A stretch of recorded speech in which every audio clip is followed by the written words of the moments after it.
Bio about me. I am Dewi Yanti Liliana from Politeknik Negeri Jakarta, Indonesia. I'm a lecturer and researcher in the field of computer science and informatics, and my topic of interest is in the artificial intelligence and emotion recognition area. Okay, and this is the outline of my presentation. Nowadays is a hot topic talking about Gen AI or generative artificial intelligence. So maybe all of you or some of you have already tried the ChatGPT or others application that is using Gen AI tools. This is an example. Let's see what Gen AI can do. In this video, I am searching about me. And then in a fingertip, we can see that Gen AI can dig deeper, know about someone very comprehensively. This is the powerful tools nowadays used in daily life in many fields of area. So it is now easy for us to recognize or to know if we want it. It is unlike a traditional search engine like Google and so on, because it can gain more generative abilities, and the result will be comprehensive. Okay, so this is the example and how powerful the advantage, and we can also utilize it in the education. Okay. Yes. Let me continue with my slide. Digital technology has significantly transformed education system, and the interactive and engaging learning experiences can be obtained through generative artificial intelligence, or we call it Gen AI. In the artificial intelligence, there are two streams. The predictive AI, it is using for classification tasks like that, and generative. Generative is more powerful because it can respond to queries like that. So generative AI, or we call it Gen AI for short, is a new field in the artificial intelligence domain, and it is focusing on the ability of machine to generate new and original content. It can create textual, visual, musical, and even video that never existed before. Even by the prompt, only by textual prompting, it can create image like that. The main technologies as a base foundation of Gen AI is deep learning. Here are some examples of Gen AI applications. We know ChatGPT that is widely used all over the world, and there are many like Copilot from Microsoft, and then Dell-E, and many others. All are used large language model technology. The advantages of Gen AI applications: first is personalization, because it is a tailor-made content can be created based on individual preferences. Secondly, unlimited creativity. It can generate new content from textual into image or videos and even music, creating music. Efficiency. It is speed up the process of producing the new content that is usually time-consuming, such as writing, creating a structure of a writing, designing, or creating video. Yes. And then it is a new innovation because it is resembling the human ability to have a creative idea and also experimentation. And then learning and analytics. It can learn from large amounts of data that is trained to the large language model, and it can generate new insight and accurate prediction. But on the other side, Gen AI also has limitations. Some of them are Gen AI is very much dependent on the training data used to build the large language model or LLM. If the number of data set is lacking, then the accuracy of the generative model will be less. And then Gen AI also raises issues with data security and privacy, such as phishing, identity theft, and malware development and disinformation. Gen AI has ethical concerns about intellectual property because content generated by Gen AI can violate copyright. Here are some drawbacks. I collect some example, the drawbacks of Gen AI. First case is, as we can see, AI chatbot pushed in to kill himself. Another thing, suicide and deepfake. Also, since the Gen AI is learning from data, so if we feed the system with the garbage, we call it garbage data, then the garbage in, garbage out, yeah, it will fails to create trusted information. It can spread disinformation. Now we continue to the Gen AI in education. Gen AI has revolutionized the education for both teachers and learners. Yet it has a powerful ability that might disrupt the classical education system based on this research, Asok. Some application of Gen AI in educations are, we can mention content creation, automated grading, personalization, and language learning. First, content creation. It can be used by teachers to prepare educational materials such as quizzes, exercises. It can enhance the variety of exams, etc. So it is really helpful, useful for teachers. Automated grading itself can help teachers shorten time to do the marking or correct checking the examination to give, and it's shorten time to evaluate and giving feedback for student essays. So it is really helpful tools as well.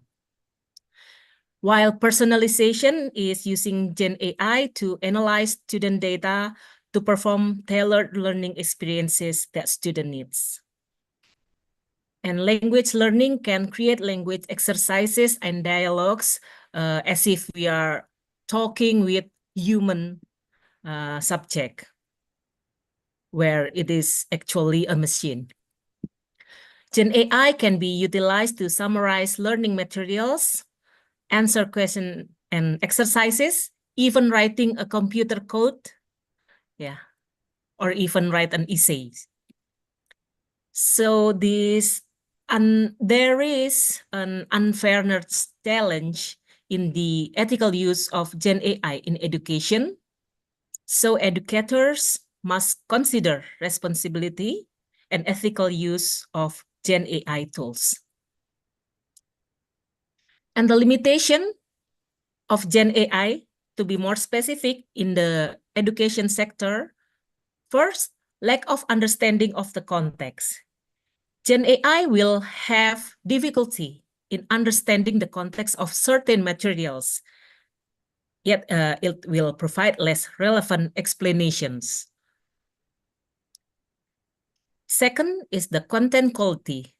Although Gen AI can produce new content, the quality and accuracy are not always good. especially in specific content. Back again to the dataset used for training the model. And then lack of emotional interaction, because the heart of education is the interaction between teacher and student. Yes, although it can interact with student, it cannot replace emotional interaction and interpersonal relationship between teachers and students. And then the data dependency issues. Since Gen AI requires very large and high quality training data to produce an accurate models. The use of Gen AI in education also raises ethical and privacy issues, especially related to the originality of ideas and plagiarism. The next section is ethical concern of Gen AI in education. Some ethical concerns are data ethics, legal aspect, content originality, and the ethic of use. Data ethics covers all aspects involving data, such as data ownership, data privacy, and security. Legal aspect, including the existence of regulations on the use of Gen AI in education, control and supervision, and human rights violations. Content originality, it can disguise between human-made and AI-generated content. Lastly, ethics in the use of Gen AI aims to regulate the use of Gen AI in education to prevent misuse. So we cannot reject Gen AI at all, but rather regulate the policy of using these tools. Some cases of ethical violations include the use of Gen AI to complete assignment and answer academic exams, manipulation and misinterpretation of data, and also plagiarism. In the education, maintaining integrity and ethics is essential to ensure the AI innovation are used for the common good and respect individual rights. No matter how great the knowledge someone can possess, if it is not authentic or machine generated, then it cannot be considered as a result of holistic learning process. Here are some ethical violations of generative AI in education that we must aware as a teacher, let's say, or educators. Education is including research inside, because research produces new knowledge that becomes part of the curriculum and educational materials. Based on US National Science Foundation, it defined 3 research misconducts. First one is plagiarism, second one is fabrication, and the last one is falsification. Plagiarism is an act of stealing an idea or thought of another person as if the other person's idea or writing is their idea, their own idea, and it causing harm to another person, materially and or non-materially, based on AK 2023.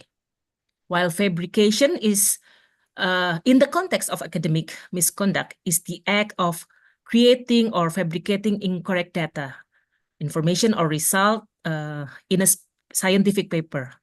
Let's say presenting the data that someone is not really gathered from the experiment, let's say, that's fabrication. And while falsification in the academic context is the act of dishonestly changing or manipulating data or research result. Several countries have banned the use of Gen AI, let's say ChatGPT, for example. Yeah, have been banned in school and universities or restricted its use, such as in the USA, France, and the UK. Some have made arrangements to prevent plagiarism and ensure academic integrity is carried out in school or universities. The policy of using Gen AI for education is an integral part of the academic regulation that applies in educational institutions.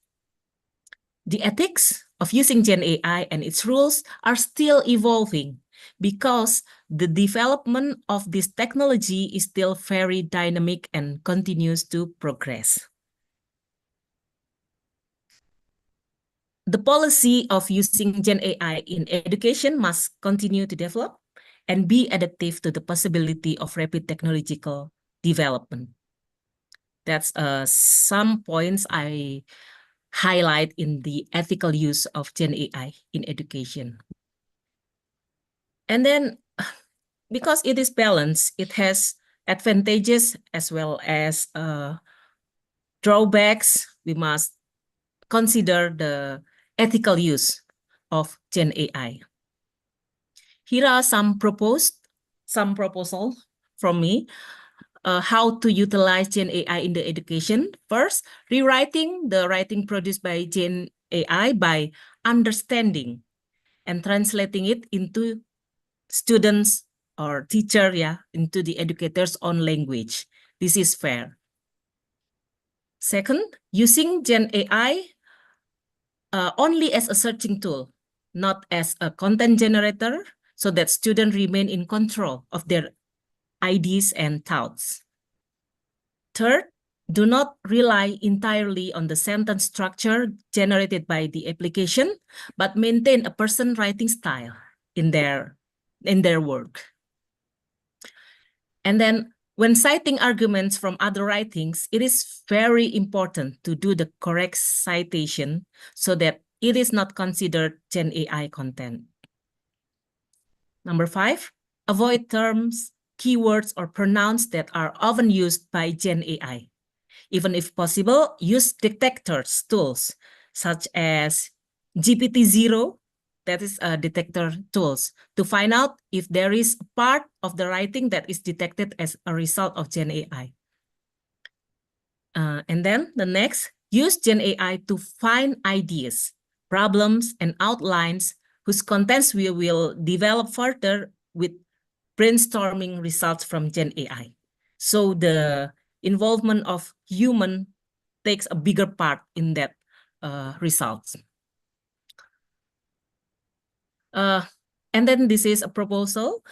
This is the case in Indonesia, applied in Indonesia regarding to the generative AI to prevent violation of ethic and academic integrity by emphasizing the consequences of cheating and providing guidance on things that need to be considered regarding the completion of assignment. It is used by the Directorate General of Higher Education, Ministry of Education of Indonesia. The form of the guide is a checklist of ethics of AI use for students. For example, before working on assignment, there is a checklist that student must self-assess. Did I try to maintain the writing style and language used in working on this assignment? And they choose yes or no.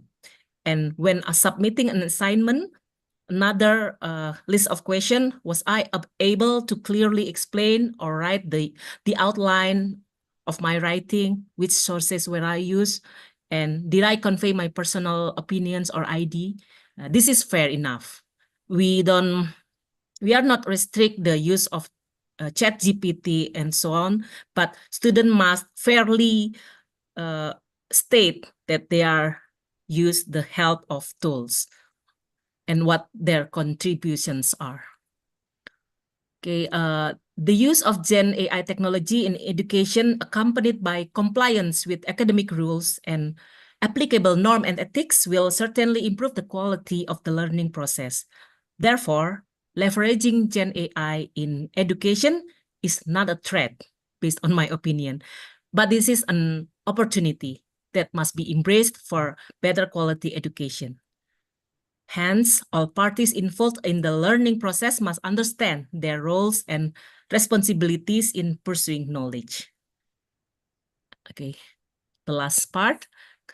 The conclusion is Gen AI will change the educational landscape if it is used responsibly and ethically in learning process.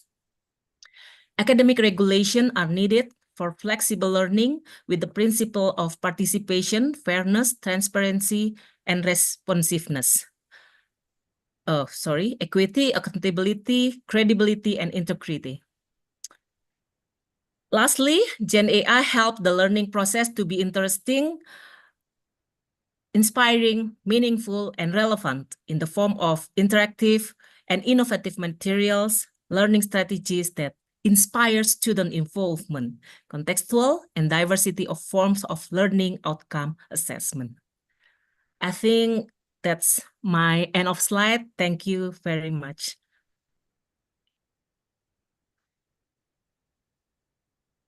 Okay, I'm stop sharing. Can you hear us? Yes. Okay. Yes. Thank you for this wonderful presentation. Before concluding remarks, I want to ask the audience if they have any questions. Okay, we have a question from the back. I think it's my eyes are a bit old. I don't have my glasses. I think it's Miss Aisha. Okay. So, Assalamu alaikum everyone. I'm Dr. Aisha Ansari. First of all, I'd like to thank the speaker for such an amazing and accessible keynote speaking. So I just have a very baseline question that using generative AI is one of the productive and thing to use. But doctor, can you hear me? Miss, can you hear me? Yes, I can hear you. So, Very clear. the question is, don't you think that we must be working on the quantum skills rather than just talking about the ChatGPT use? Because it's just a matter that how good quality questions we ask to the ChatGPT. Because ChatGPT or any kind of generative AI has the ability to hallucinate. So I think I'll be asking your opinion on that. That what kind of skills we need to adapt and develop. Okay, thank you. I got your point. May I answer it directly, moderator? Or okay, yes. Thank you, Miss Aisa. If I'm not mistaken, greetings from Indonesia. Yes, yes, that is true. That ChatGPT can create hallucination because the generative nature of the algorithm, deep learning algorithm, it challenges the model to always generate response. Yeah, that's how it works in the backside of the machines. Nowadays, the new concern is in the prompting. So we call the new domain, like emerging domain, is the prompt engineering. The prompt engineering is how we can create the correct and relevant prompt so that it can trigger the ChatGPT or whatsoever to produce a better or accurate response. That is nowadays become the concern, in my opinion, because we know that ChatGPT is trained based on the past data set. Even it is keep dynamically added, the data set, but it has a limitation. It has some limitation. So if we want to push it to give a better response, then we must try, the better prompt. We call it prompt engineering. There are many. If you search in a search engine, you Googling it, how to interact with ChatGPT so that it can give you better response. there are many subjects and even course to train us to interact with that machine, that ChatGPT. I think, yes, the task nowadays is how us as a human can creatively create the question, or we call it prompt. Yeah, prompting from the ChatGPT. Maybe that's from my side. Yes. Okay, Professor Aisha approves the answer. She's giving the thumbs up. I Thank saw you. Thank you. answer. Now we have another question from the audience.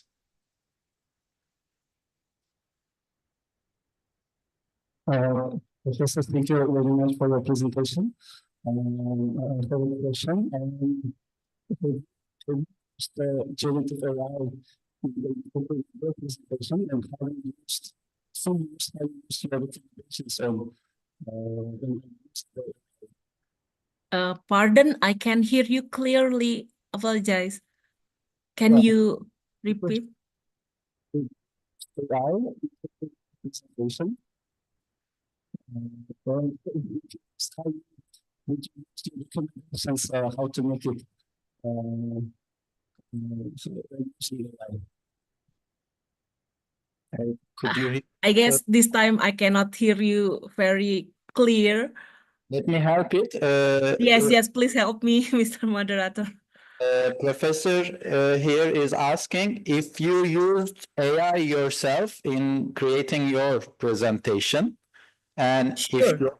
if yes, how did you do it? I mean, what kind of help did you get from the AI when you created this presentation? And can you give us maybe some top tips or guides on how to use AI in this sense? Yes. Thank you very much for a very impressive question. Yes, sure. Maybe you recognize that I also use chat. No. I use Copilot from Microsoft for helping me outlining uh my my paper. I use Copilot, but I'm the pilot. I'm doing the prompting. I mean the general idea is from me. I'm using Copilot from Microsoft to help me brainstorming. Yeah, to do the brainstorming, elaborate my ideas. But the structure, the outline is from me. It's like an assistant from me. If I want to give more insight and then help me by efficiently search in many sources, um, I I use Copilot. But the most important thing here is I'm the pilot and I do the prompting and I check and I use the references. So actually I apply the ethical use of ChatGPT or Gen AI products to to enhance the quality of writings. I myself use it. And I stated, of course, that I use these Gen AI tools. Thank you, Professor. Thank you for the answer. Do we have another question? I think we do not have another question. First of all, I thank you, Professor, especially for your proposals on utilizing of generative AI ethically. That was interesting for us. I think for me, I also use AI extensively. But from or I think most of our professors will agree, our experienced students generally first create content like essays with AI, and then they use paraphrasing tools, which are essentially also AI, to make it look like humans wrote it. So we are observing you actually. And if I'm not mistaken in my, let's say, statement, I think I will also ask this to the Professor David too. We are witnessing an amazing turning point in human history, I believe. which is the AI and its use and its potential. So I have a quick question. Can we say that this is just the infant or maybe the newborn stage of AI, and what is waiting for us in the future or in the near future? Okay, thank you. I think, yeah, this is still immature. This field is still immature, but we know very little about the possibility, the big capacity of AI in the future. We call it a post-human era, where human live not together, but technology itself can be embedded in the human. Yeah, but we are witnessing the big capacity. I myself, my research is in the artificial intelligence area. To be specific, is the emotion artificial intelligence.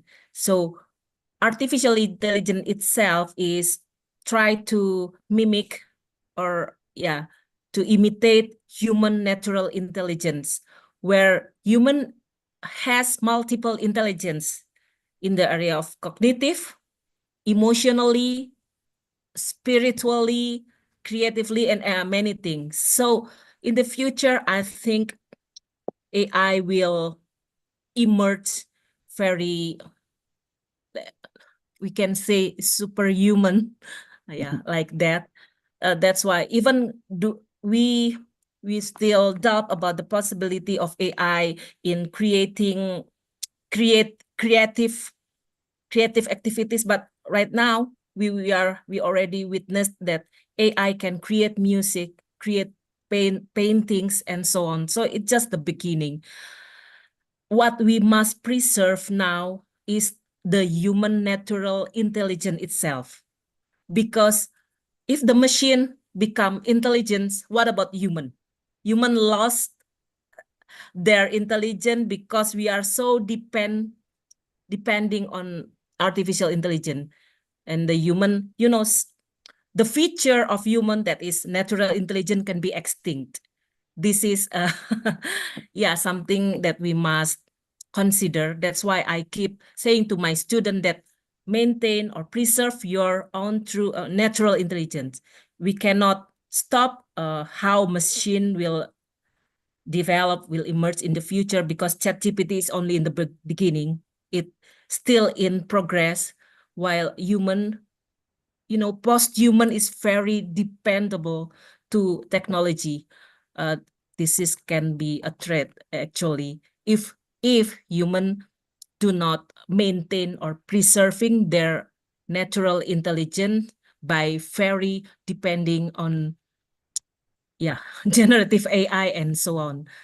But research are still going. Right now, I am still doing the research in the area of emotional and behavior artificial intelligence, and I keep spreading the literacy, AI literacy, to my students, that they must preserve their natural intelligence. It's not to compete with the machine, but to stay, keep in control as the pilot, because we cannot prevent technologies, but we can like control ourselves.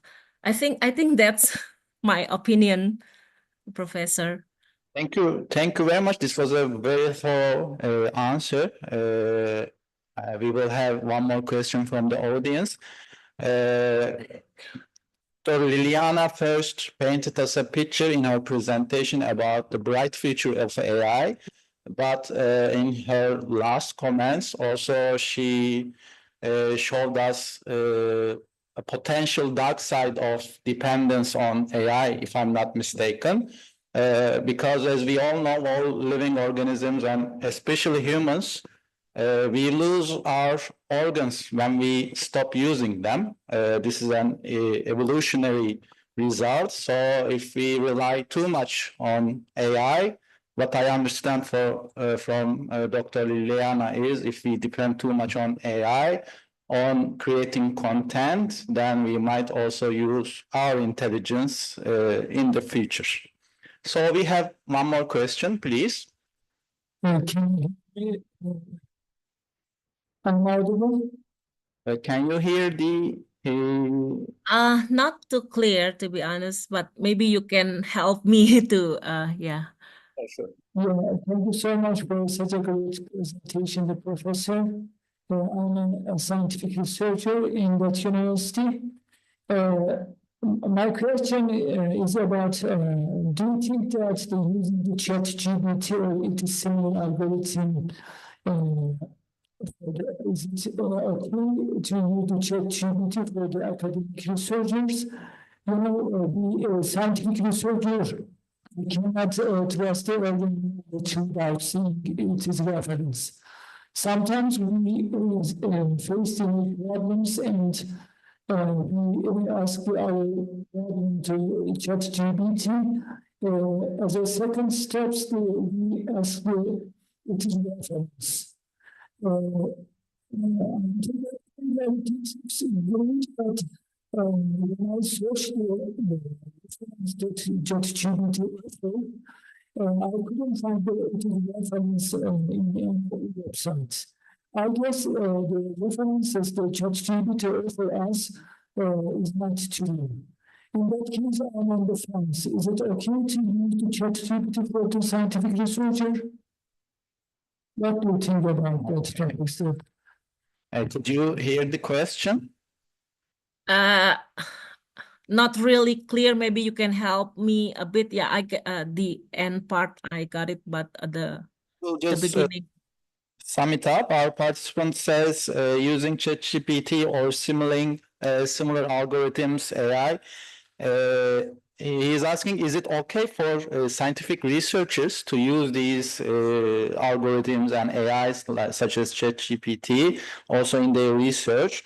Because normally he's saying we cannot use it as references because sometimes when he asks certain questions to the AI, it gives a very concrete answer, a very convincing answer, but with references. But when then he cross examines the references, he cannot find these references because these are false references. Doğru mu? So in that regard, it means I think I also encountered such events. ChatGPT, for example, it just makes things up, like creates answers which are not real, but it sounds very convincing. So the question was in this regard: can we trust ChatGPT in scientific research? Yes, yes. I got the point. Thank you very much for the questions. In the research area, the use of generative AI tools in some academic publishers, the reputable academic publisher, a journal publisher, let's say Elsevier, IEEE, they have launched a code of conduct of how using ChatGPT. I consider this as an effort not to refuse or reject the recent technologies, but how to accommodate this, but still put the ethical concern as the main important part in research. In my opinion, using Gen AI is not, what is that? Let's say we cannot use it as a mandatory writing tools. We can only use it as a second opinion. Even the result of Gen AI itself, we cannot trust in the result just as it is. We as a human must still have a critical thinking on how correct it is. So in my side, I use the Gen AI tools only for brainstorming. I got the some ideas or key points or keywords, and then I elaborate it myself. I do the research, yeah, deeper with my own skills like that. Yeah, it's like how we use search engine. Search engine is really useful if we want to search on specific topics or keywords in many collections of documents. It's just like that, but it has a more feature advanced, I think, advanced feature. But we cannot rely fully on the result of the Gen AI technologies. We must preserve our critical thinking by questioning, is it correct? We must check and recheck. So the biggest portion on that research is still on the authors, human authors themselves. But for the information, maybe some educators have known it that some big publishers like IEEE, Elsevier have already launched their AI tools code of conduct. It means they don't recheck it. Yes, we can use it. It is really efficiently and effectively helping us in developing our research paper. That's maybe my opinion. Thank you very much. Yes, I also confirmed that the participant is satisfied with the answer. If we do not have any more questions, I think we do not. So from the last answer, the key word here is, I think, critical thinking. When using ChatGPT, we should always be critical about the result and do not accept it as truth or fact. We must be cautious all the time and check the results, let's say. Thank you, Professor Liliana. Yes, thank you. Thank you very much for the very valuable opportunity. I hope the little that I have shared is useful and giving impact to a broader community. Thank you very much. Wassalamualaikum warahmatullahi wabarakatuh. Alaikum salam. I think I can easily say on behalf of everyone here, you were very helpful in understanding AI, and we all enjoyed your speech. And we will also be sharing a participation certificate. I think my colleagues will reach to you and send it digitally. Thank you again. Wishing you a good day and hope to see you in our next event as well. Thank you very much. Bye Bye bye. everyone. Herkese katılma için teşekkür ediyoruz. Özellikle Doktor Liliana'ya teşekkür ediyoruz. We thank everyone for their participation, especially Dr. Liliana.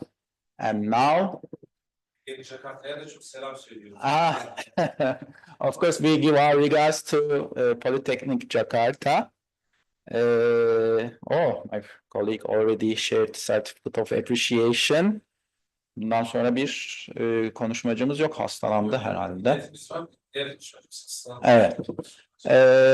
Normally we have a scheduled keynote speaker after Dr. Liliana, but unfortunately she is quite ill and will not be able to join us today.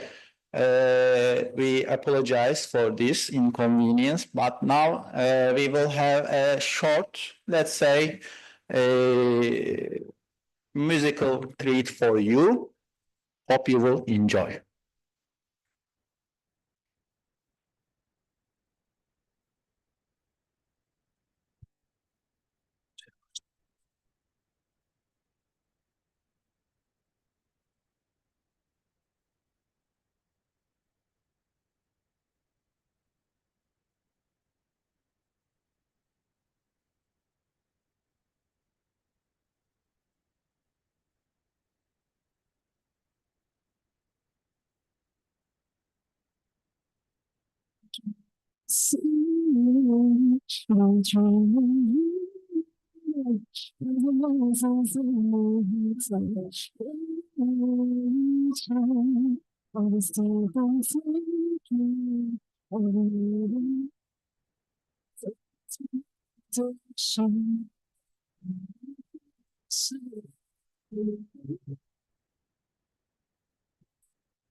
Okay. Tamam. Okay. I guess our next event will be in the future Popstar OMU. This was an amazing performance by our student from our tourism faculty from Bafra. We listened to Mervet Tuizbay. I think in Turkish we have a similar name, Mürvet. She's from Kazakhstan. Thank you very much. It was amazing.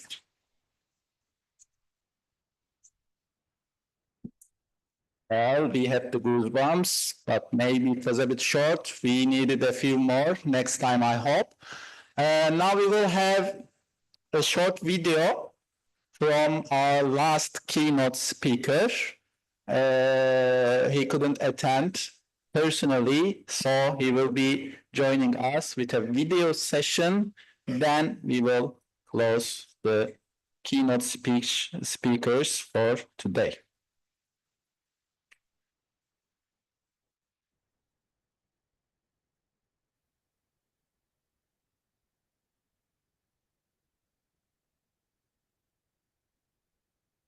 Assalamualaikum warahmatullahi wabarakatuh, and very good morning to everyone. First of all, I would like to thank the management of Ondukos Mayas University, Turkey, for giving me the opportunity once again to share a few of my knowledge with the audience. And I'm so sorry for not being able to attend physically because of my prior engagement. Today, I would like to share with the audience on internationalization agenda of higher education institution in Malaysia, supporting the excellence of higher education at the global level. And this is the content of my presentation: introduction, achievement, strategic collaboration, focus, and moving forward, and closing. So as introduction, UTM has laid a crucial foundation for the development of the country's establishment in 1972. It's gained high trust from various stakeholders. Its effort to innovating solutions, particularly through the academic and research platform as the university's niche. So our tagline is innovating solution, which means that we in UTM, whether the student or staff, we don't create problem. We innovate solution. So this is our campus. We have 3 campuses. The main one in Johor Bahru, and we have one campus just about walking distance, about 20 minutes to the Twin Tower, Kuala Lumpur, and we have another one, Pago, integrated facilities, which for UTM is concentrated on the research and innovation on agriculture. So in the main campus, our land area is about 1,144 hectares. And for Kuala Lumpur campus, not that big, it's only about 35 hectares. So this is UTM transformation since 1972 until today. So in 1972, UTM was given the status of full university, but the name is still National Institute of Technology. But by 1975, the name has been changed to UTM. And in 2010, another history where UTM has been announced in the parliament to be given a status as a research university. So in Malaysia, only 5 research universities, including UTM. And we have a global plan ended last 4 years. And then we started again 2021 until 2025. We call it Envision UTM 2021 to 2025. So currently I am the 7th Vice Chancellor of UTM. So this is a statistic of student staff. At the moment, we have about 4,800 staff, whereby we have about 1,500 academic staff. Out of that, we have about 92.3% academic staff with PhD. And the student of this convocation, we have about 225,000 graduates, where 11,300 international graduates from over 100 countries. These are our faculties. We have 13 faculties, including the new faculties established a few months ago. That is called Faculty of Artificial Intelligence. Was announced by our Prime Minister in the Parliament again, and we were given the trust to establish this faculty. So in UTM, this is our capacity. We have Research Alliance based on our niche area. And Research Alliance, our niche area of UTM is 5. That is resource sustainability, frontier material, innovative engineering, smart digital community, and health and wellness. And we have 3 higher institution center of excellence. This called the center at national level. And we have 6 research institute and 7 center of excellence and 170 research group. All staff must belong to one of these. And this is a long-term plan and Vision 2025. So despite the change of time, our core business remains the same. That is education and research. So the element global are very pronounced and explicit in our current strategic plan, the Envision UTM 2025, where the success of UTM at the global level requires the commitment of all of us. Staff, students, alumni, and our partners. So in order to do this, we are extensively and intensively promote globalization around the globe. So recently, this year, we introduced Moonshot Transformative Journey in order to achieve what we have had in mind. So in this journey, number one is we have a future-oriented high-quality graduate in our strategic planning. So what is that? Premium employment. The meaning of premium employment, we have a certain target set by our government, certain salary set. So we need to achieve this. So Alhamdulillah, UTM, and for the last 2-3 years, we are number one or graduate. Within 6 months, about 18% got the premium employment. And then research impact. We are not only counted on the output, which is in paper and so forth. We evaluate based on the impact, knowledge transfer, citation, commercialization. And this is the impact. And next is sustainability, people's ethic, asset, finance, university faculty financial model. We consider this and we need to have a sustainability aspect of that. And digital transformation. All of us, students and staff, need to understand and adapt and adopt this transformation. The infrastructure, the process optimization, and so forth. And global eminence. What do you mean global eminence? Is it global ranking alone? No. It's also international branding, internationalization, staff student exchange, and so forth. And of course, in the corporate niche, we also have this high flex. High flex means the education must have some flexibility. Fantastic for what is or what are the research that impact the community. 4 meaning that we choose 4 main research areas. And of course, UTM Edupolis, because we have to have one of our center, our branch in Kuala Lumpur, we need to upgrade it to become UTM Edupolis Center. So, of course, all in all, we adapt ISAS. That is integrity, synergy, excellence, sustainability. And all in all, we do this in order to innovate solution. So what are the achievements so far? Ranking, even though I said I'm not a ranking man, but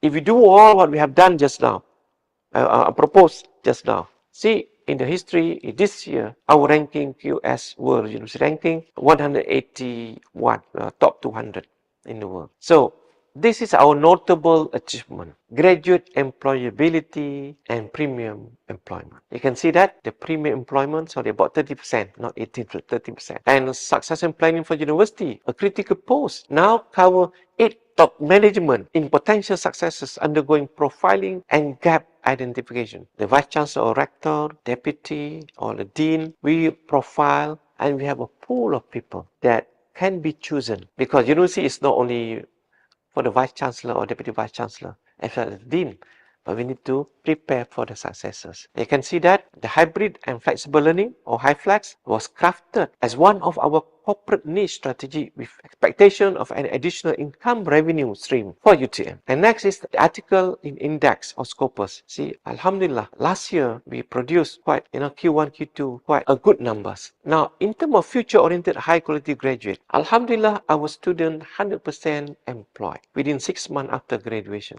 And with the highest premium employment and high skill, we are number 1 in Malaysia. So we have 63 undergraduate program reviews and plus 2 program collaboration. We introduced a dual degree with Japanese University, Yamaguchi University, and dual degree with Kyushu University in mechanical engineering. So UTM first received grant for graduate employability training. The next future young aspiration we received 100,000. Alhamdulillah. And we prepared a student union, cost about 3 million ringgit, and we give it to the student body to manage. And we as a university technology, we also produce Techno Hafiz. What the meaning of Techno Hafiz? Student Hafizan, Hafiz, but the student is electrical engineering student. But he also is an Hafiz. Hafazan Al-Quran for 30 Jews. Now, what is the research impact?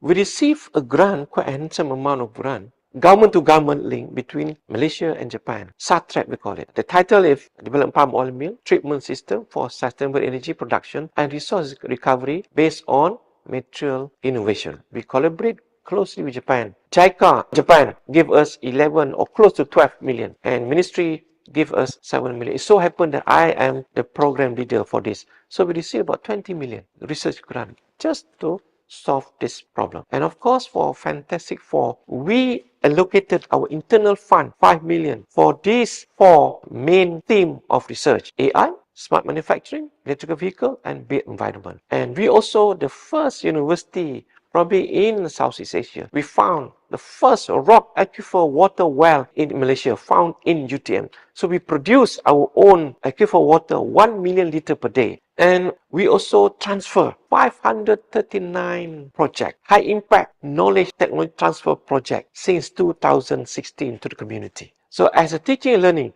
we introduced ODL, Open Distance Learning, MOOCs, and micro-credential. So far, 397 international ODL students from 15 countries around the world. And 4,273 international MOOCs and micro-credential enrollment from 28 countries around the globe. So what is our strategic collaboration? So we would like to widen our international networking. What do? We empower the strategic networking with world major economic blocks. So we introduce ASEA Technical University Network, where UTM is the founder and the chairman at the moment. And we also involved in EU and UTM Erasmus Focal Point. So Erasmus Focal Point in Malaysia, also a staff of UTM that had been entrusted by the government. So secondly, we open satellite office in China, in Indonesia, and even we have one in HSE, High School of Economics, St. Petersburg. Last few days, our minister visited our satellite lab in St. Petersburg, Russia. So we have 19 inbound, 7 outbound, and 2 research collaboration center with universities in Indonesia. And we also established global alumni chapter, 4 global alumni chapter at the moment, and we would like to open more and more in the near future. So for engagement, community and industry, we intensified this. So we introduced Aim for Star. What is that? Meaning that academic, industry, and agency, a strategic transformation. We use this. So we even create Nexus. That's a networking program to strengthen UTM relationship with the stakeholders. So this Nexus magazine being accessed by more than 100 countries around the world. So at the moment, we have 1,307 industry engagements since 2023 until June 2024. We already make an engagement with more than 1,300 industries and 120 community engagement since 2023 until last June. So establish national international networking. Definitely we need to do this. We cannot be the champion of our own state, our own village, our own country.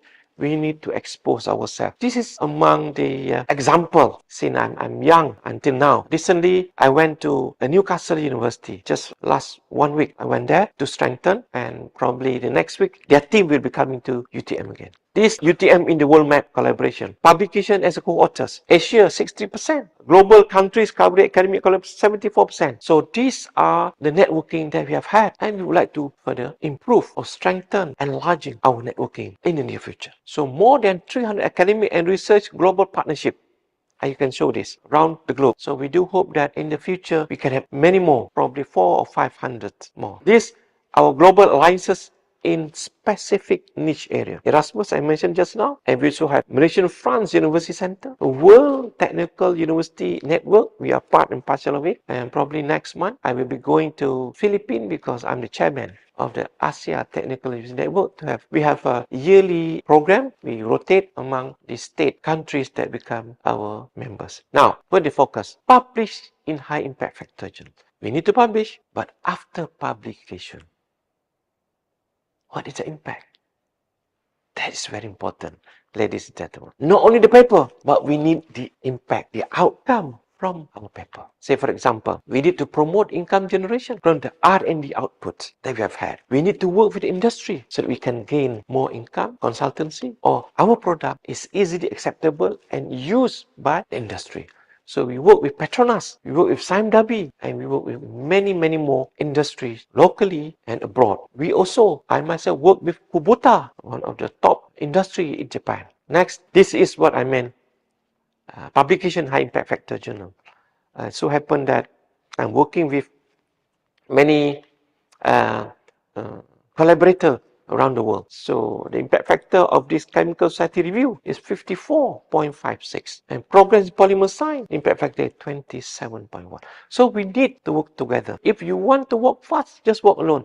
But if you want to work far, you need to work together. Now, research and innovation program, this is very important. We need to groom them, to groom the lecturers, the young lecturers. Pre-commercialization, what does it mean? So we need to groom them. So we have in UTM, Innovation and Commercialization Center that provide all of this knowledge to our staff so that they can grow up and eventually create impactful innovation which can be transferred, not only knowledge, but the applicability to society, community, and industry. So we have to do all this. If you do not have this, it's difficult because sometimes professors, lecturers, they know they get a PhD, but they do not have much knowledge in terms of networking, how to promote their innovation. So as I mentioned just now, we were announced as the first university to be given the AI faculty. And Malaysia have AI Next Consortium. The consortium have the vision to advance AI knowledge access and inclusivity, synergy, innovation, impact. So we have 73 at the moment, the members of consortium, which involve government company, industry, and academia. And I was appointed by the Prime Minister as the chairman for this consortium. And then we have 6 government agencies, also part and partial, and 24 industries. There are 26 private international universities and 18 public universities. So,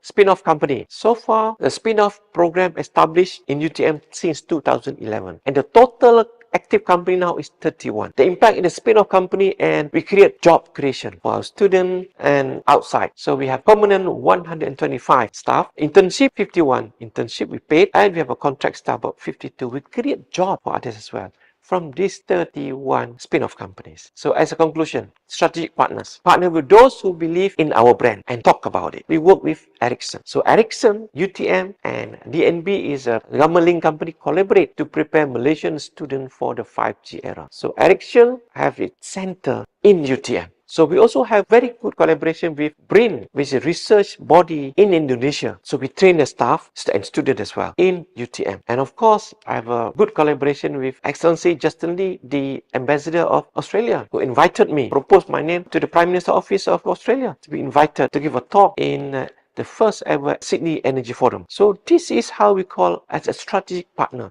They always believe in us. And to end my talk, this is normally what I do in UTM for the last 4 years. Every 3 months, I came up with my own motivational quotes. This is one of my quotes. Humanistics and charismatic values bring higher education to a greater height. So we need humanistic and we need charismatic value. So I wish all of you, ladies and gentlemen, adapt and adopt this so that we can bring our higher education in our countries and around the globe to a greater height. With that, thank you very much.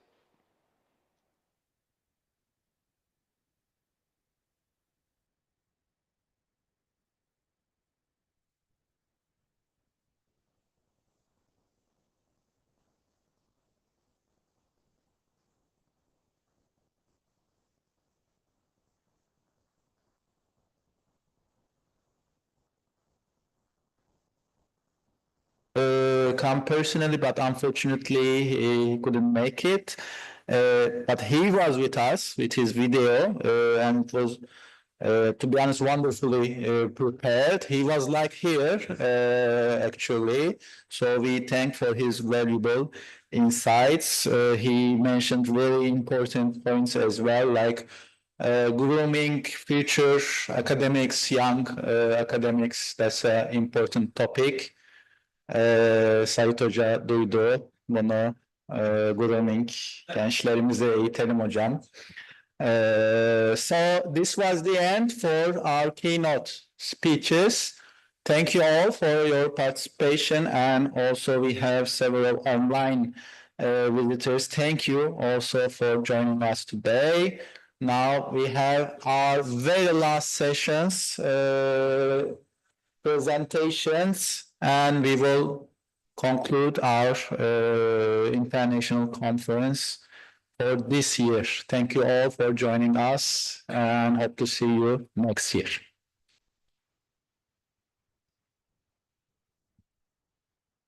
Bunu kapatabiliyoruz herhalde. Now we will close the session.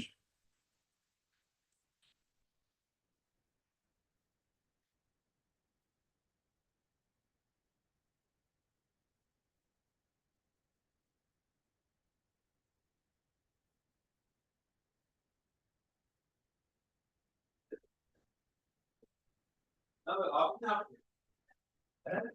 Neden?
Uğur Hocam, hoş geldiniz.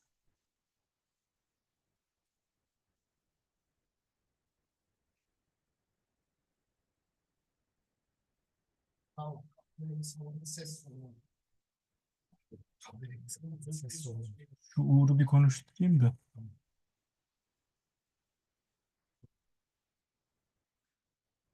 Uğur Hocam, sesimi alabiliyor musunuz?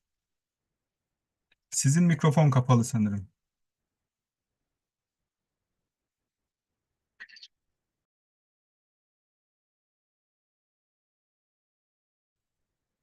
Geliyor mu hocam şimdi? Geliyor hocam. Tamam.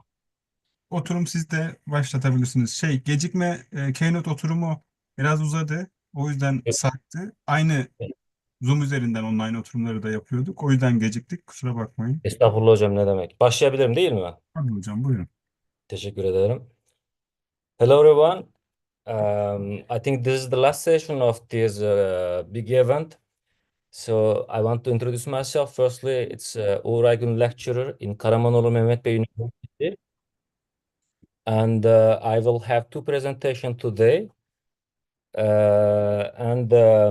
Except my presentation, we will have two more presentation, and it will be from six different people. I think they are with us here.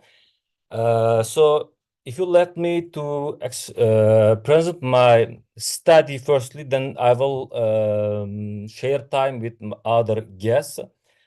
My first study is about the language skills of Erasmus students. So I will try to upload some documents now.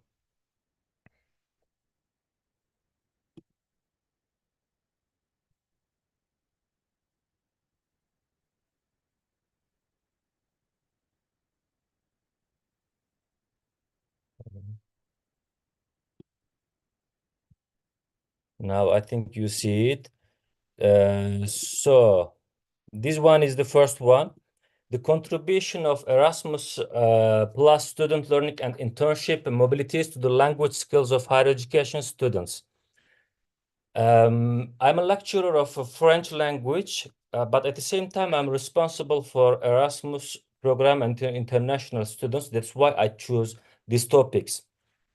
So firstly, for our guests from non-European Union countries, what's the Erasmus program? I'm sure you heard about it, but Erasmus Plus is the European Union's program to support education, youth and sport in Europe.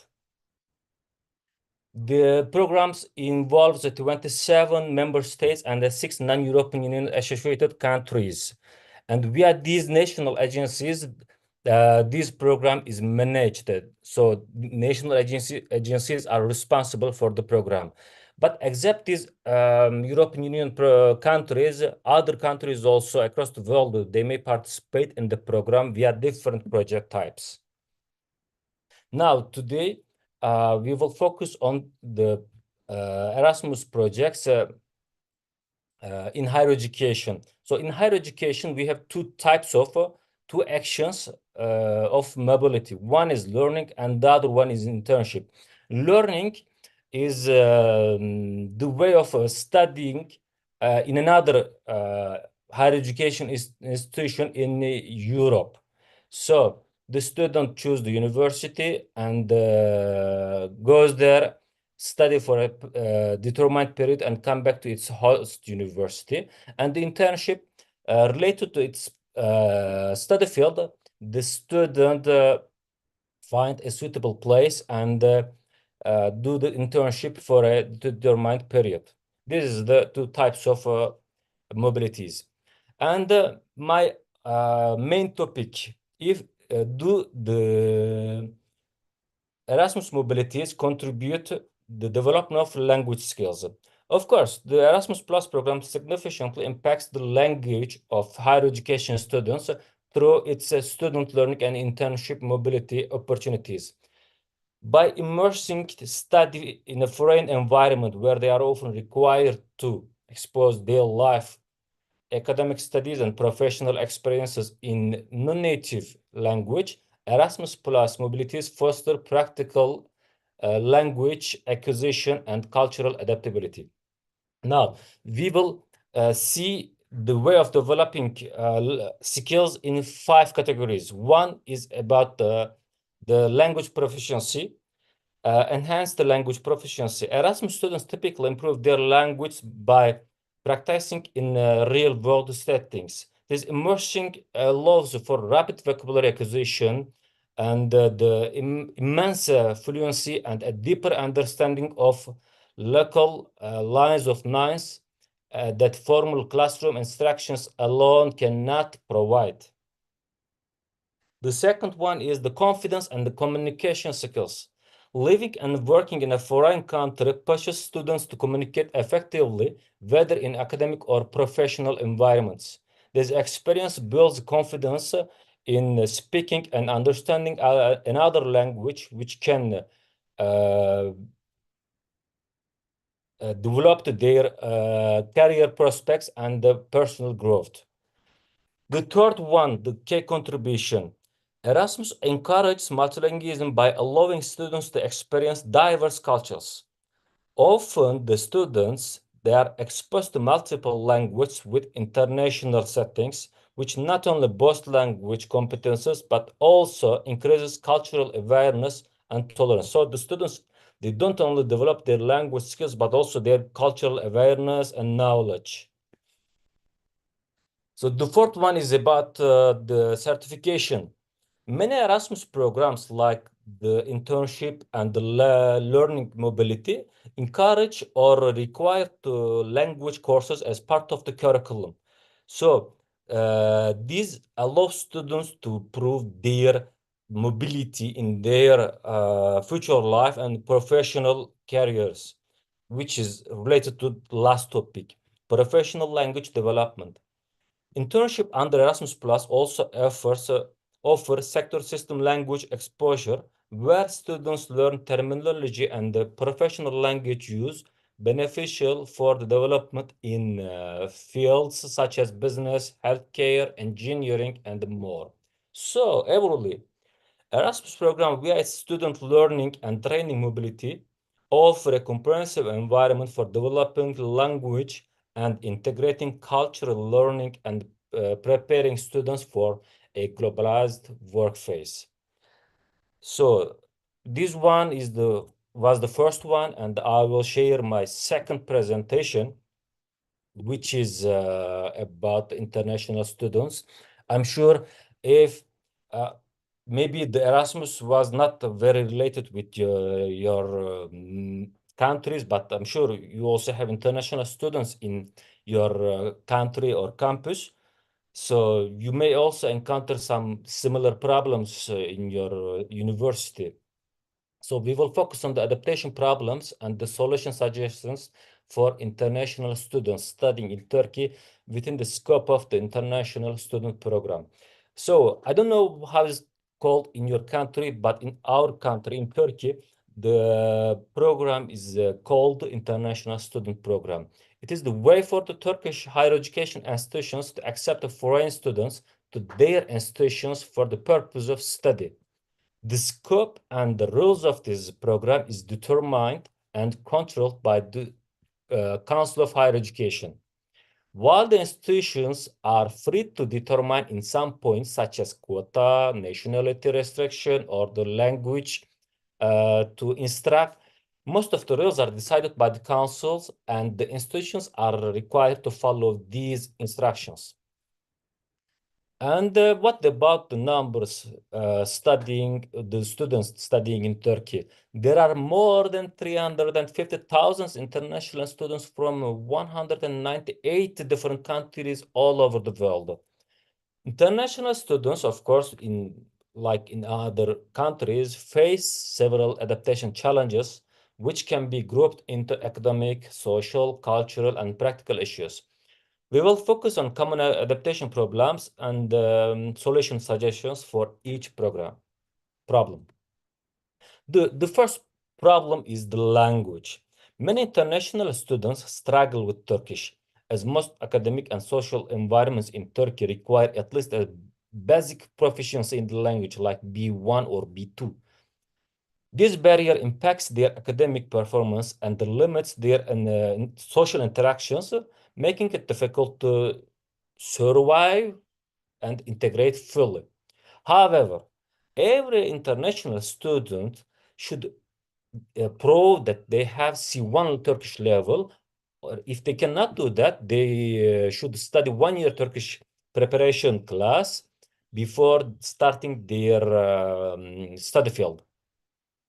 But mostly this is not an efficient solution because the student is exposed to Turkish language as soon as he arrives in Turkey. So here are some suggestions. Pre-arrival language courses.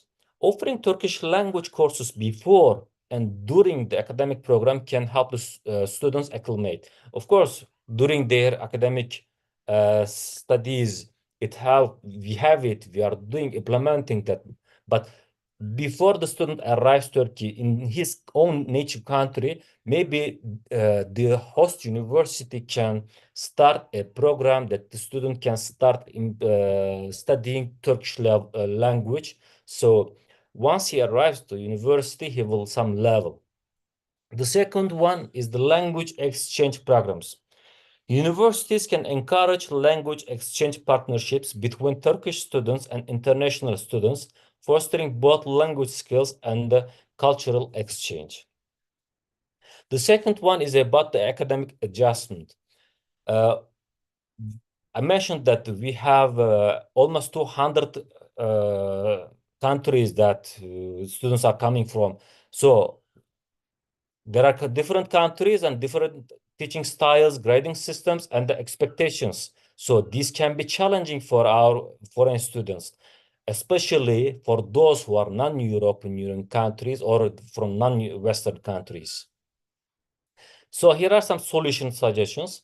Orientation programs, mostly our universities, they implement it, but it can be more effective. Of course, I cannot mention it more detailed here, but in my full study, maybe you will be able to read it. Universities can host workshops and explain the Turkish academic system, expectations, and the assessment methods, especially the assessment methods, because the students in his own country, till his university life, he's exposed to different styles. But here in Turkey, the system is mostly different, and the students is shocked, like the cultural shock is an academic shock. Mentorship programs, assigning academic mentors or advisors to guide international students through the academic process can ease their transition and improve academic performance. Of course, to implement this solution, the university also should have academicians who are fluent in the language, foreign language. The third problem, cultural differences and social isolation. Cultural differences, including communication styles, social norms, and the religious practices, may lead to feelings of isolation or cultural shock. This is really important. Students sometimes find it difficult to build relationship with Turkish students and local communities, especially those who coming from different continents, different religions. It's very difficult to integrate. So what can be done? Cultural events and clubs. Universities can host multicultural events, festivals, and clubs where international students can share their culture and learn about Turkish customs. So this will be an exchange of culture. The Turkish students, local students will learn about the target culture, and foreign students will be exposed to Turkish culture. So it will be a cultural exchange. Body systems, some universities, especially private ones, are implementing this one, but it should be done by more universities, especially the public ones. Pairing international students with local Turkish students promotes friendship, cultural exchange, and helps them feel more welcome. Another problem is about housing. Unfortunately, after the pandemic and the earthquake in Turkey, it is very difficult to find a suitable place. So especially in big cities like Istanbul, Ankara, Antalya, Izmir. It is very difficult to find a house for good prices for our international students. So what can be done? University-sponsored housing options, providing affordable on-campus or nearby housing for international students can alleviate some financial stress, because the students, while they continue their studies, they should also calculate their expenses, which is mostly about the accommodation. Financial guidance and the scholarship. Offering scholarship, financial aid options, and guidance on budgeting help students manage their costs effectively. The last one is about administrative and legal issues. Navigating Turkish administrative procedures, such as obtaining the residence permit, health insurance, and opening a bank account, can really be overwhelming for new students. So what can be done? Dedicated support services can be founded. Many Turkish universities have international offices to assist students with bureaucratic processes. Expanding these services and offering step-by-step guidance can reduce stress for students. Of course, to implement this solution, these universities should improve their staff's language skills also. Simplified procedures and translated materials. Universities can provide multilingual guidance and hold workshops to walk students through care processes.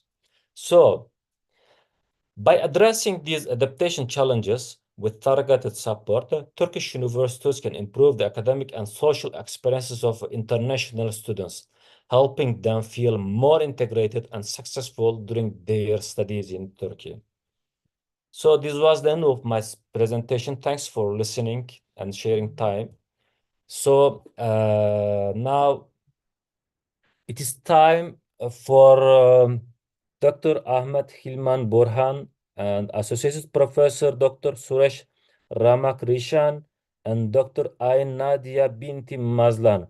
They will share with us their studies about fostering global reputation and sustainable international partnerships via alliance. So please, it is your turn. Hi, doctor. Can you hear me, doctor? Yes, I can hear you. Thank you. Let me change the. Can you see the slide? Yes, I can see it.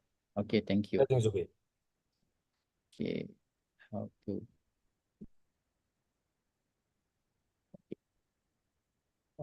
Okay, okay. Shall I start? Of course, please go ahead. Okay. Assalamualaikum warahmatullahi wabarakatuh, and very good evening. Okay. My name is Ahmad Hilman bin Borhan. I'm the manager for international relation at University Technology Malaysia. So today I will be presenting on the insight on how UTM foster our global reputation via our participation in the ATUNet. So to begin my presentation, please allow me just a little bit introduce my university. I'm from University Technology Malaysia, or UTM. UTM was established in 1972 as a university, but we have a long history since 1904, and we are one of the 5 research universities in Malaysia. And currently we have 13 faculties. And for your information, we are the only one university in Malaysia that was selected to establish the first faculty of artificial intelligence in Malaysia. And we have 3 campuses, which is our main campus located at the southern region of Malaysia in Johor Bahru, which is located just 20 minutes from Singapore. And currently we have more than 25,000 students, which 5,000 of them are international students from 80 countries. And our ranking now is 181 in the world. This is some overview about our international collaboration. We have partners with more than 250 partners institutions from more than 50 countries around the world. So as my topic related to global reputation, I think allow me to just refresh all of you about reputation. According to Cambridge Dictionary, reputation refers to the opinion that people in general have about someone or something, respect or admire someone or something. So what people say about university reputation. In general, usually people will say university reputation refer to the perception or opinion people have about a university. So why global reputation is important? I believe there are a lot of reasons why global reputation is important. So I just listed here 5 of them, which is important for us to increase our visibility in order to attract a very good student and very good staff. And of course, global reputation important to strengthen our partnership with global institution. And by having a good global reputation, the university has access to international funding and research opportunities. And of course, somehow it will enhance our graduate employability. And of course, it will attract surely more industry collaboration. As you can see on the screen now, this is a survey done by the QS. They have surveyed into among the university management in different universities around the world. So they found that global reputation is important for the universities to attract students. Global reputation is important to attract academic partners and also industry partners. And of course, one of the reason global reputation is important is to, of course, to understand the ranking performance. Okay, that's why UTM as one of the way to increase our global reputation is by engaging with the Asia Technological University Network or ATUNet. A little bit about ATUNet. This is a strategic international alliance, which is the purpose of is connecting technology-focused institution of higher learning across Asia. And it was established in 2016. And currently, ATUNet have 46 member institutions from 12 countries. As you can see on the screen, this is the countries that we have partners, that we have members under ATUNet. We have from Pakistan, India, Japan, Vietnam, and etc. And a little bit about the structure of ATUNet.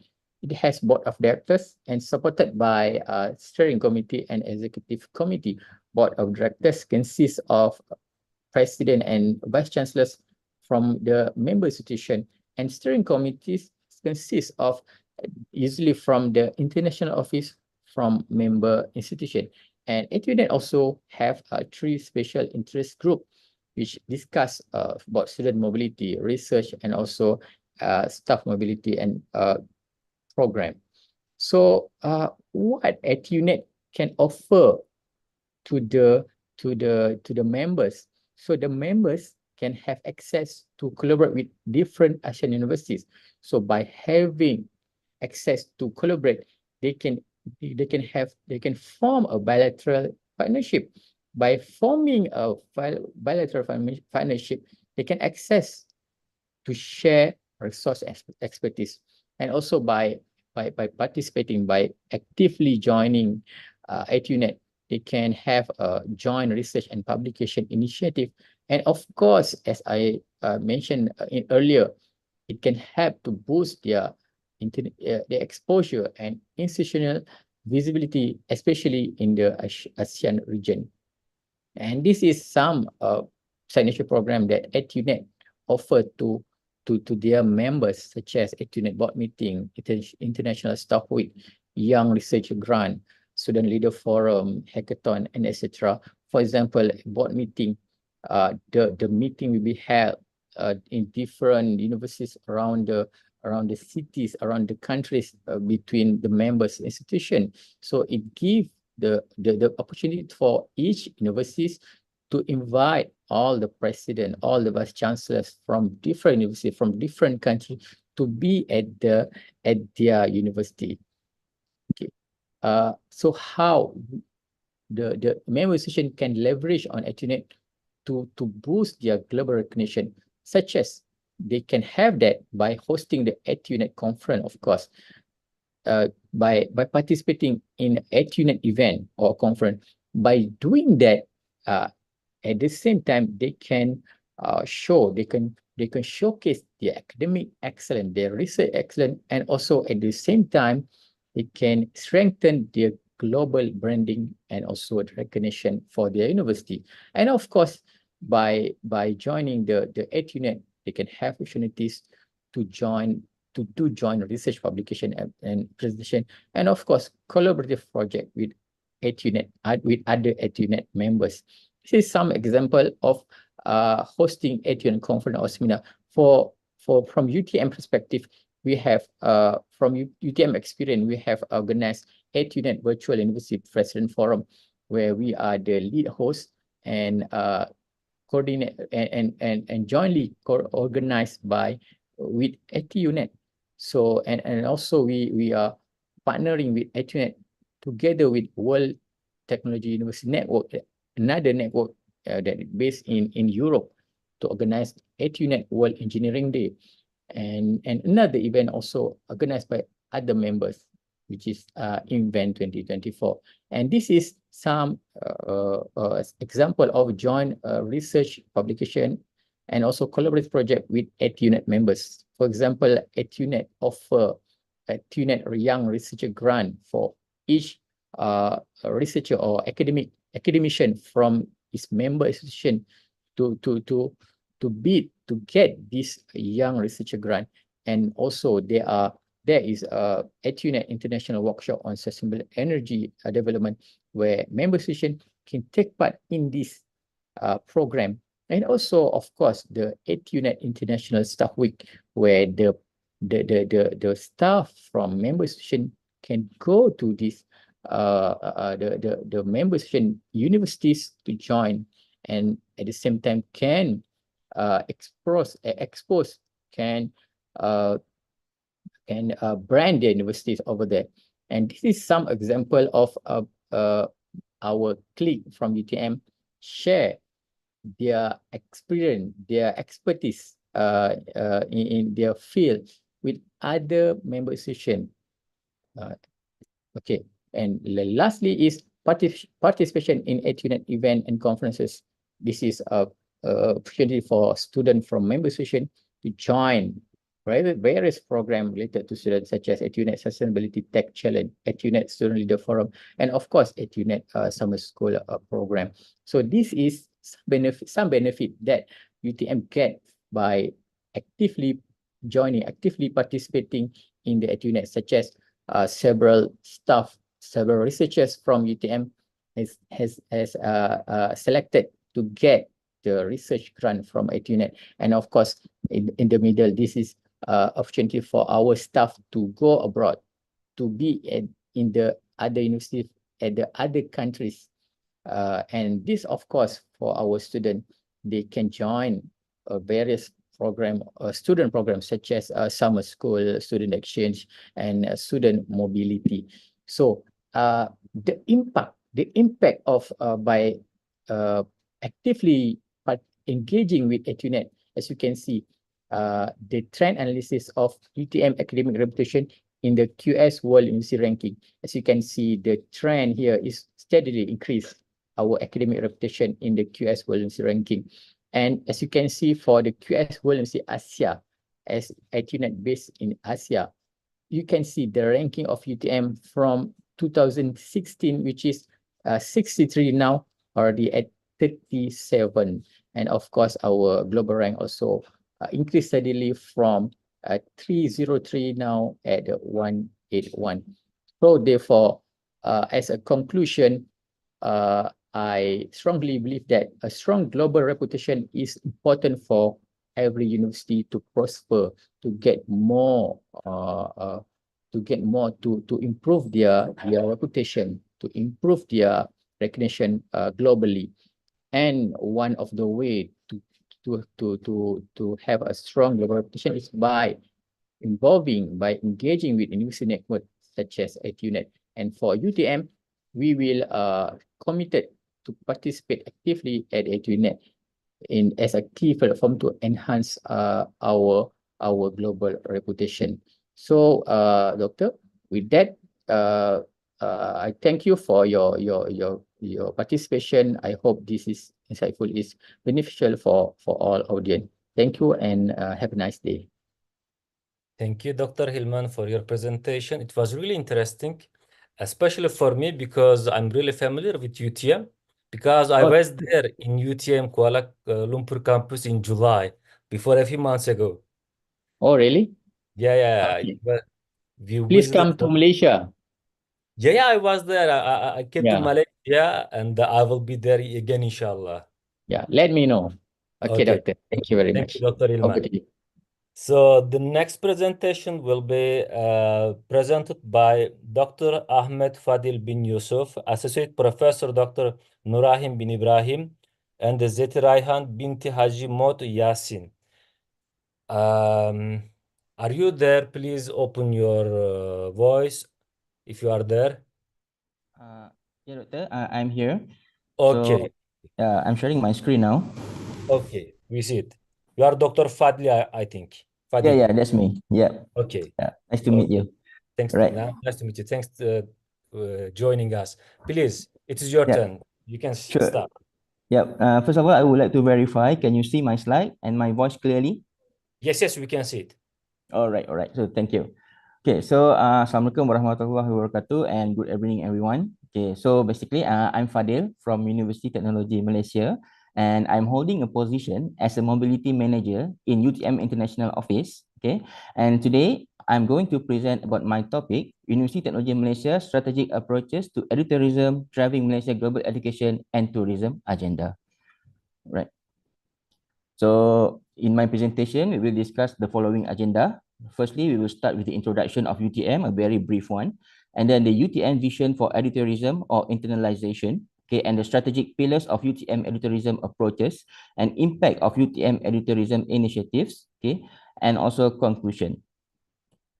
Right. For the introduction, as you heard from my colleague, Mr. Hilman just now, from his presentation, so UTM is located at the south of Malaysia. Okay, and we are near Singapore. Okay, and we have two branches, UTM Kuala Lumpur and UTM Johor.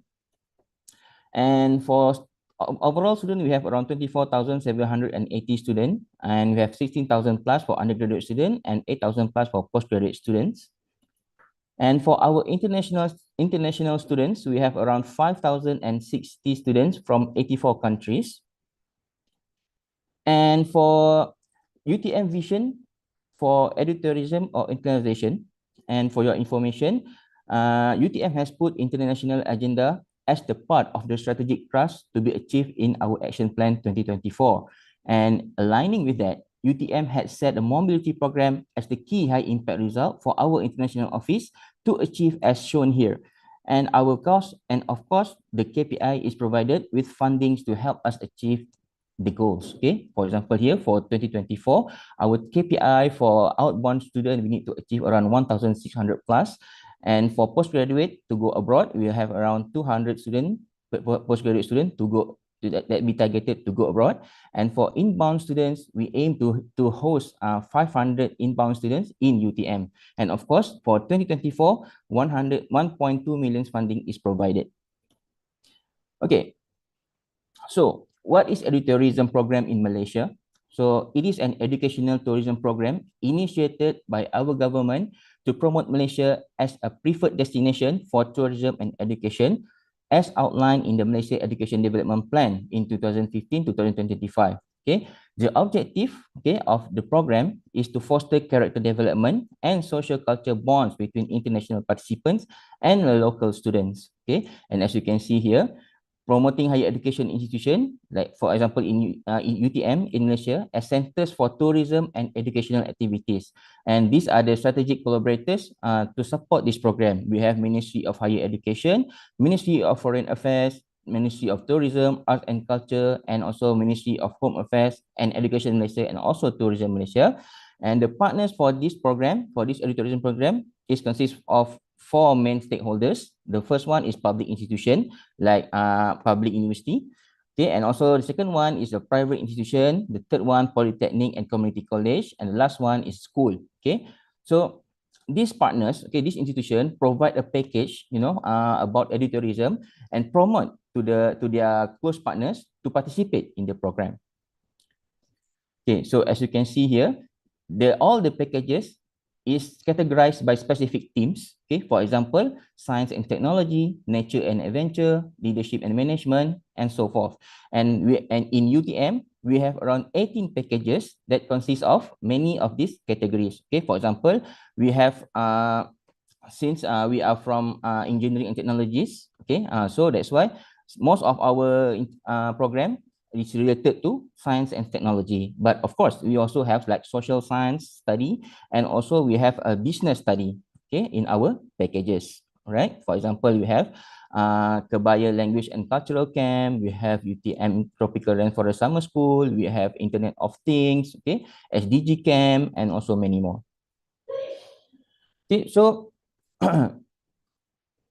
so based on my explanation just now, some of you might wondering what is the difference between our conventional mobility program and edutourism program. So as you can see here, for the conventional mobility program, it is an academic program organized and implemented by our higher education institution in Malaysia, involving foreign HDI and attended either in person or online. Whereas educational tourism program, it is a program under mobility program defined as tourism activities. Okay, tourism activities by individuals visiting Malaysia, where the educational and learning process at Malaysia Higher Education is the main focus of their visit. Okay, so the difference is basically the participant can be student or non-student for educational tourism program, for edutourism program.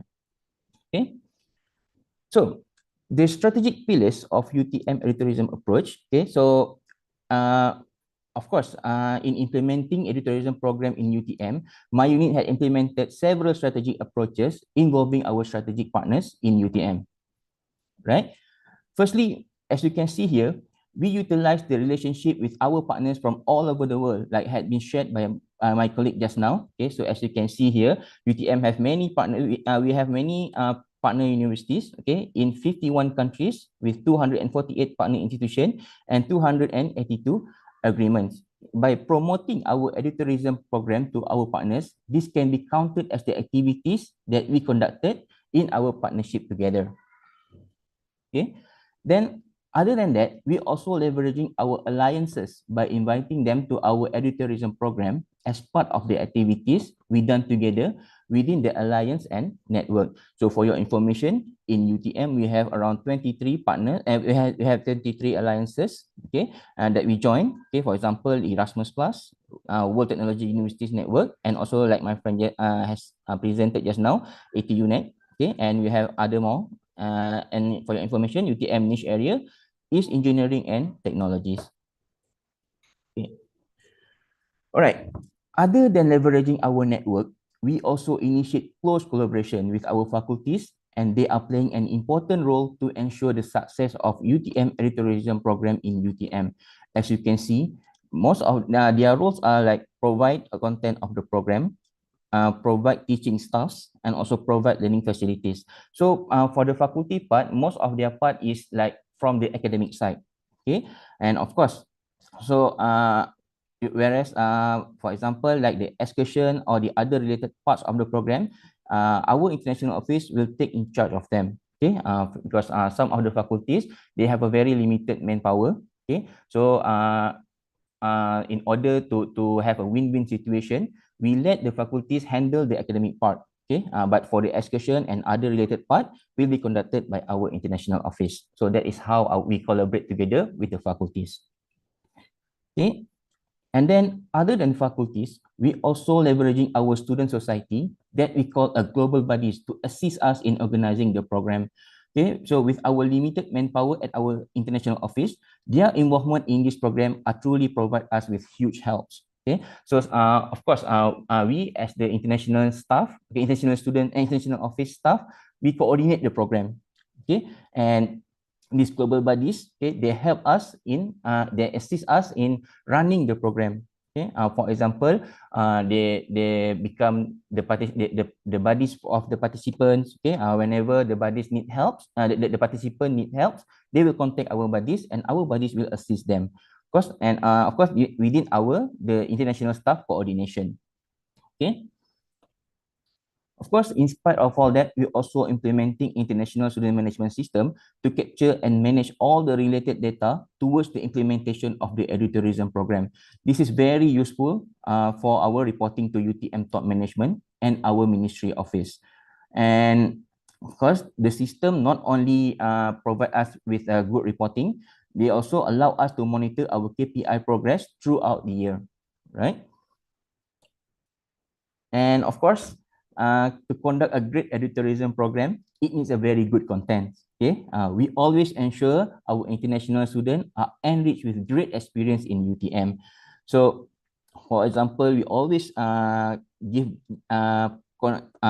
with them, okay, to make sure they are feel at home, okay, and also we also fill the content with trip, taking them to iconic places in Malaysia. Okay, and for example, we also when they Eid celebration, Idul Fitri celebration, we invite them to join the celebration. Okay, and also we ask them to join during the iftar during Ramadan. Okay, we bring them to watch theater, right? And sometimes we bring them to watch football match. Okay, and also for example involving them with CSR program. So this is the activities that to enrich their experience, okay, so that they can provide a good word of mouth, okay, when they are at home. Okay, this is an example of our high demand summer school or edutourism program. Okay, so this is example related to IoT. Okay, and this one is related to English program. Okay, like I showed you just now. This one, for example, related to cultural program. Okay, as you can see there, the students are dancing, learn how to learn about Malaysian dance. Okay, and it's a batik chanting. Okay, and this is an example. This is also example of what we call it hackathon program. With our alliances at UNED. Okay, this one another example of summer school program cultural, and this one like summer school like involving with CSR program. Okay, so and then these are the impacts of UTM edutourism initiatives. So as you can see here, it can give impact to economic benefits. Okay, where edutourism brings in international students and tourists, which increases spending on accommodation, food, travel, and local services. It can provide an income to many stakeholders. Okay, and then cultural exchange and global awareness. Of course, cross-cultural understanding edutourism promote cultural exchange between international students and local communities, fostering global understanding and respect. And then educational and skill development. Okay, enhance learning opportunities. Participants engage in learning experience beyond traditional classroom settings, okay, often through workshop, field trip, and cultural activities that deepen their understanding of subject matters. Right, they will gain new knowledge by joining the edutourism program. And then institutional benefit for local universities, okay, it increases the reputation and recognition of the university. So by hosting the international students, okay, institution can build their reputation as globally engaged campuses, which can help them attract more partnership and funding. Okay, and then strengthening Malaysia's brand as a knowledge hub. Okay, so by providing a good services, okay, by providing a good experience to the students or to the participants, it can give a good word of mouth to the from the student to their home country or home universities. Okay, and then community development and empowerment. Okay, of course, edutourism activities often involve local communities, okay, leading to mutual learning and respect, as well as the development of community-based tourism project. Okay, and then lastly, as the conclusion, so basically, edutourism has significantly contributed to Malaysia's reputation as a dynamic education and tourism destination. Okay, it is also fostered cultural exchange, generated economic benefits for local communities, and enriched the academic experience for both local and international participants. And lastly, edutourism can further enhance their benefits by making Malaysia an attractive choice for global learners and tourists alike. So I believe that's the end of my presentation. Okay, so thank you for listening. If you have any other question, you can give me, you can provide the question after this session. Thank you. Thank you so much, Dr. Fadil, for this interesting presentation. I'm very grateful. The both representation really showed us the good aspects of UTM. And personally, I want to share my warmest feelings with beautiful Malaysia and the UTM family. So I want to ask if you have any questions to my presentations or other two presentations. If you have, we will be happy to listen them. Otherwise, maybe we can, if you don't have any question, we can also close the session. So do we have any question? I think no. So thank you for coming here today. Can I say something? Can I say something? Of course, with pleasure. Thank you. Arifin from University Technology Malaysia too. So just to say, big congratulations to Professor Sain and the team for organizing such a great conference. Thank you so much, Professor, and congratulations to both my managers, Mr. Hilman and Dr. Fadil, for sharing the UTM's experiences in the network of ATUNet as well as the education, I would say the edutourism initiative. So thank you so much again on behalf of UTM. Thank you. Thank you for Something say, Dr. Uğur, something can I say? Of course, please, Hocam, please. Okay, thank you very much. Actually, we are very proud sharing our time with UTM University, and we are very grateful UTM University to deeply support and the moral promote our organizing, and especially to Datuk Professor Dr. Fevzi Ismail and my dear college Dr. Arifin. That is, I give my friends, my colleges, best examples of higher education internationalization improvement. The UTM in Malaysia, that is fascinating. Our impression, we talking about between us, our impression is very, very great. We thanks to all my colleagues in UTM. That is the huge effort they spent for this level, reach this level. Inshallah, in next future between our universities, we deeply voluntary, making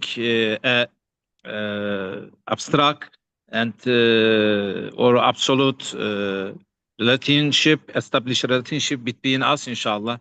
Like that is for us, for example, edutourism. It is very newly. It's very nice concept, and I think we have catch a synergy between us, inshallah.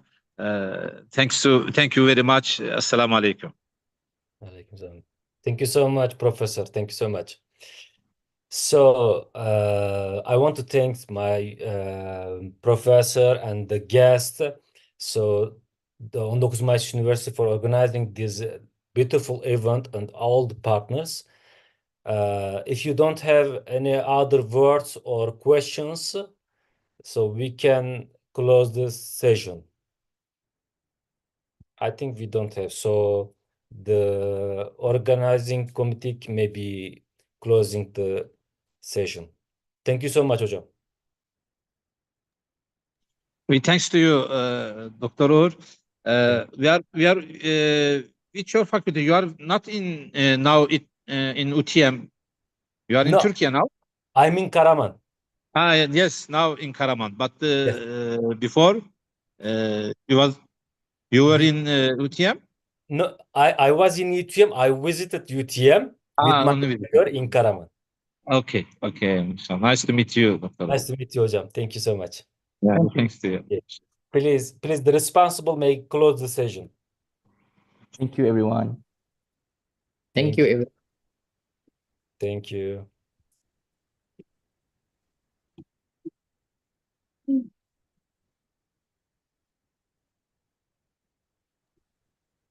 Olcay hocam duyuyor musunuz beni?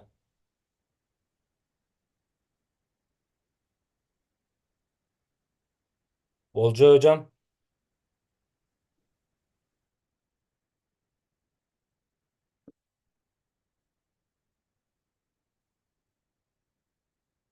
Olcay hocam.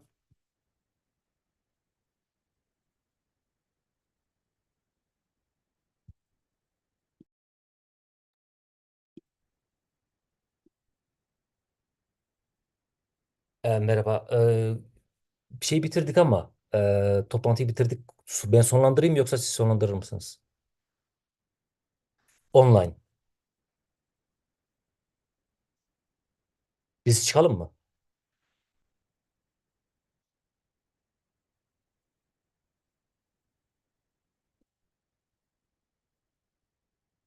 Hocam.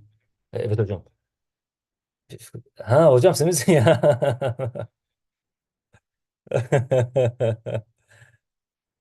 Sağ olasın. Eyvallah hocam teşekkür ederim. İzledin mi? Tamam. Tamam hocam. Allah kolaylık versin. Görüşürüz inşallah. Hadi bakalım. Hallederiz. Hadi kolay gelsin.